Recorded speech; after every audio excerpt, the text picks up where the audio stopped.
Hi, I'm Myrna Ficken from The Quilter's Choice. Now let's talk about your bobbin case and your backlash spring and your bobbins.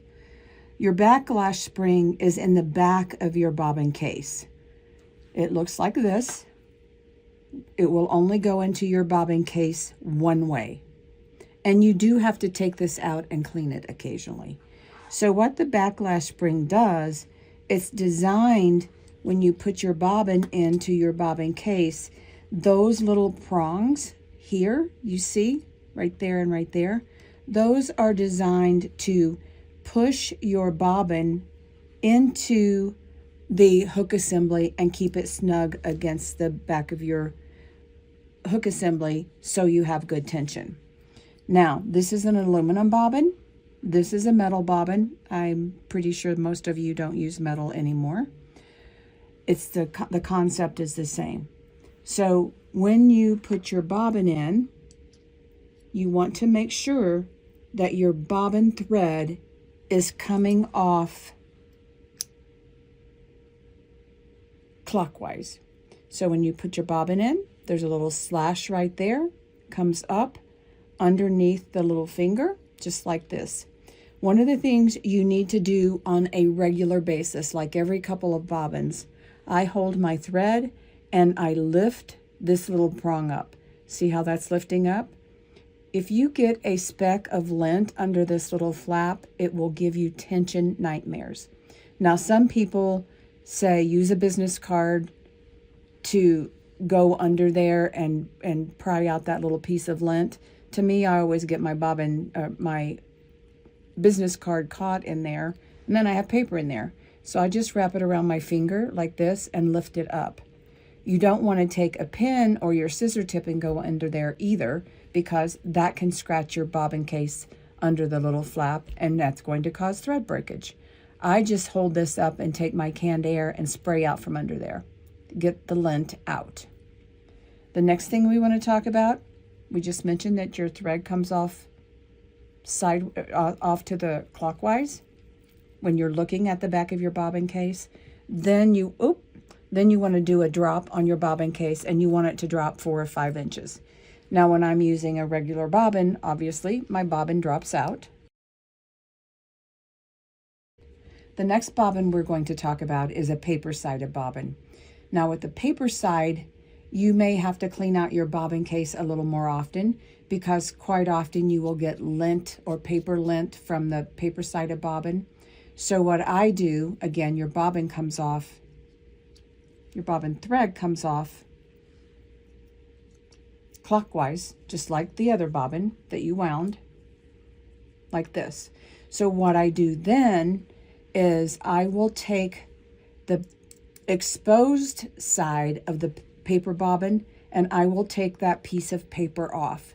Again, those springs on your backlash spring, these 2 little flaps, is what push your bobbin into the back of your hook assembly.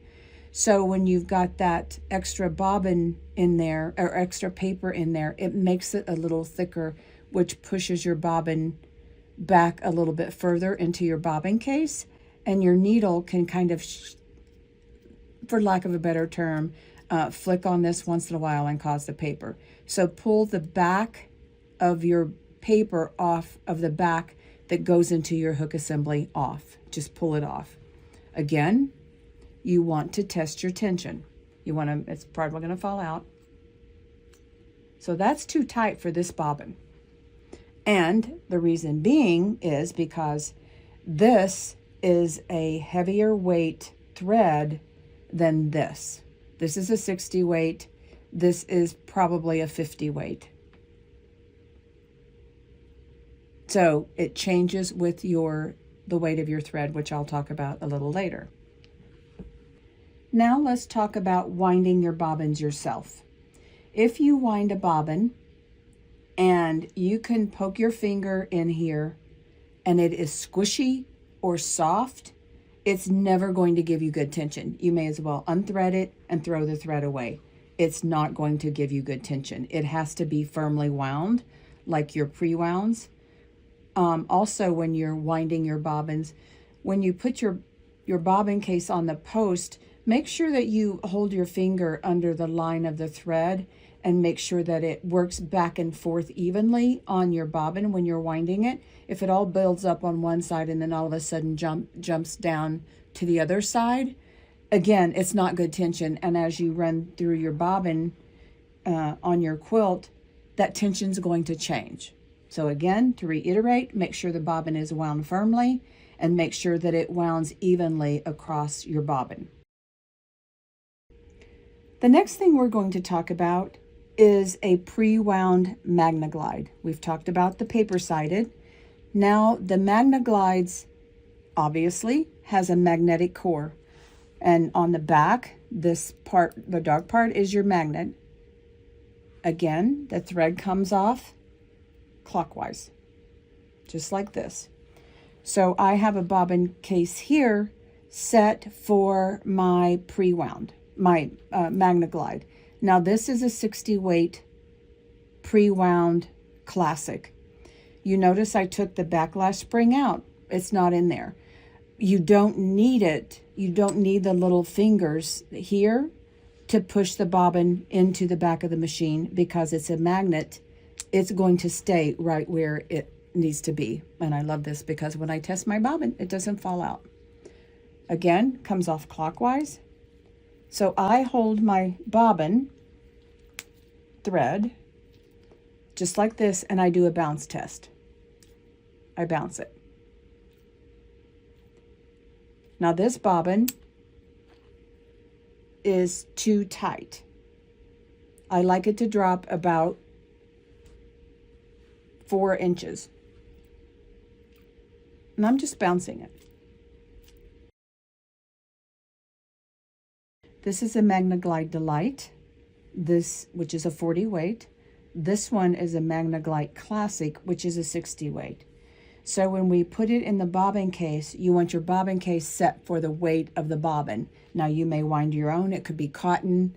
It could be 100 weight silk. Your tension will change when you have a different weight of thread in your bobbin case. So let's put the 60 weight in this bobbin case.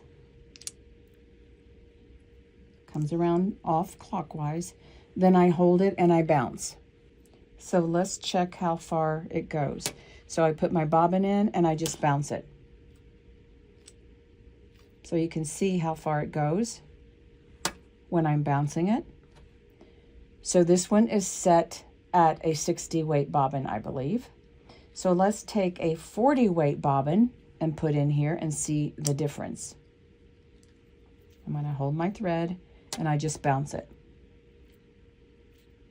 I'm putting the same bounce pressure on it and you can see that it doesn't drop as far as the 60 weight. So if I wanted to use a 40 weight bobbin in this bobbin case that I have set for a 60 weight, you need to adjust your tension. Now on your bobbin case, there's 2 screws. There's a smaller one and then there's the bigger one. The bigger one is the one you adjust. When you're turning this screw, it's righty-tighty, lefty-loosey. But when you're turning this, you're not turning this like your tensioner. You're only turning it a little bit at a time. So I'm just going to turn it just a little bit, and I'm going to check my drop again. Oop.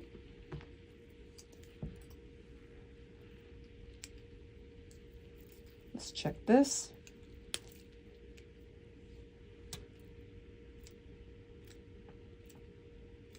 I like that. That's a good tension on the 40 weight. Again, depending on what thread you have on your bobbin, whether you're winding it or you're using a pre-wound, whether you have your backlash spring in or not, it all changes the tension on your bobbin. So when it comes to tension, the first thing you want to get right is the tension on your bobbin case. Once you have that, then all the other adjustments are done from your tensioner on your machine. And before we go back to the machine, I want to talk a little bit again about taking your backlash spring out.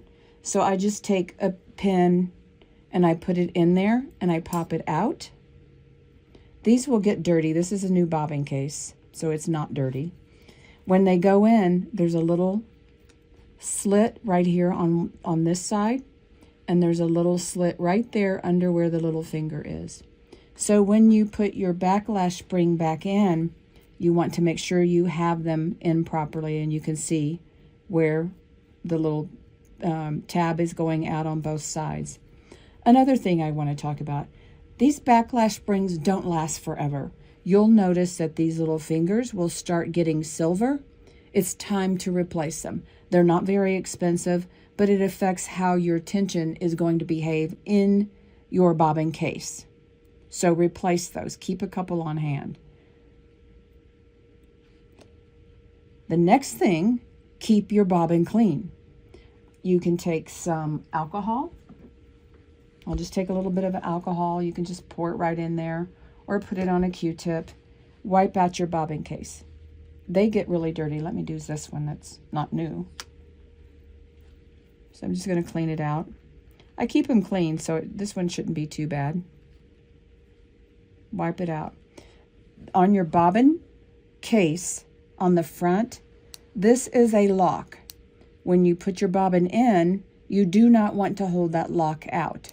But to take the bobbin out of your machine, hook assembly, you have to get a hold of this little finger, lift it out, but also clean under there.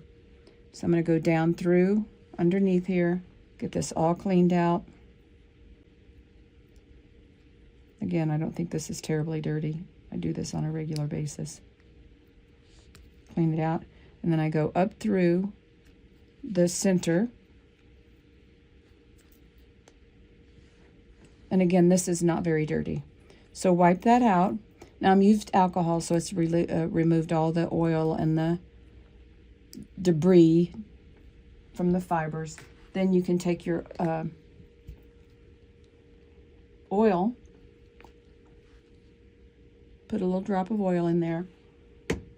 You can take the other end of your Q-tip and wipe it around a little bit, and you're set to go. Now to put your backlash spring in, this is the top of your bobbin case. This is the top of your backlash spring, and we know the tab on top goes on that side. So we're going to drop it back down in there. Take your Q-tip or your pointy scissor or screwdriver and push it down. Again, make sure it's aligned, which this one is not.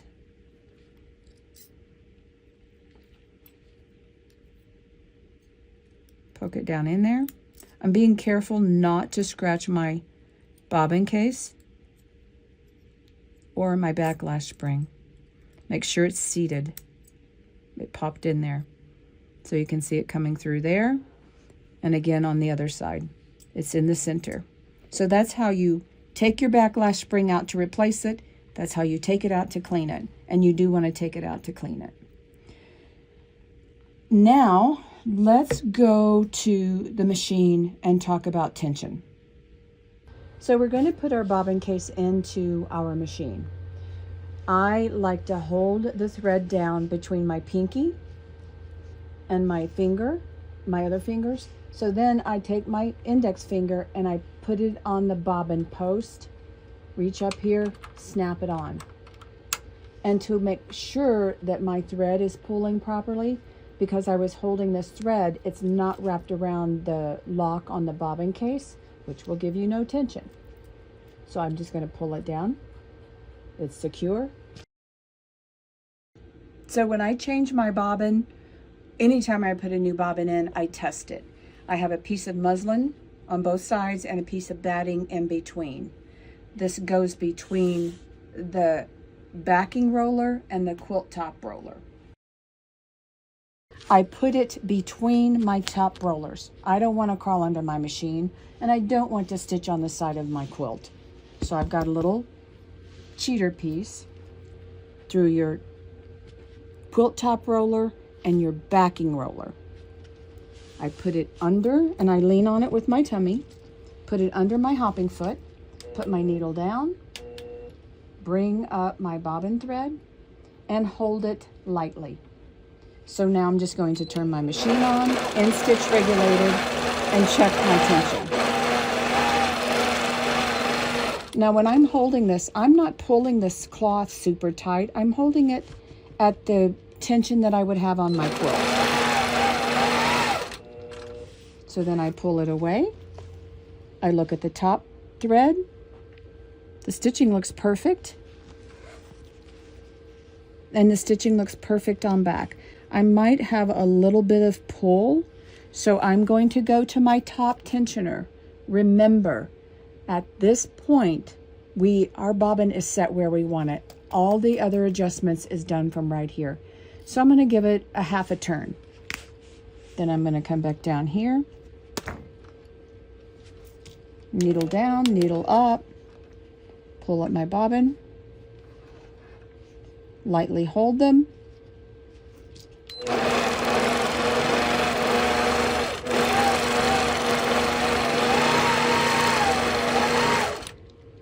Pull it out. Look again. And the stitching looks perfect.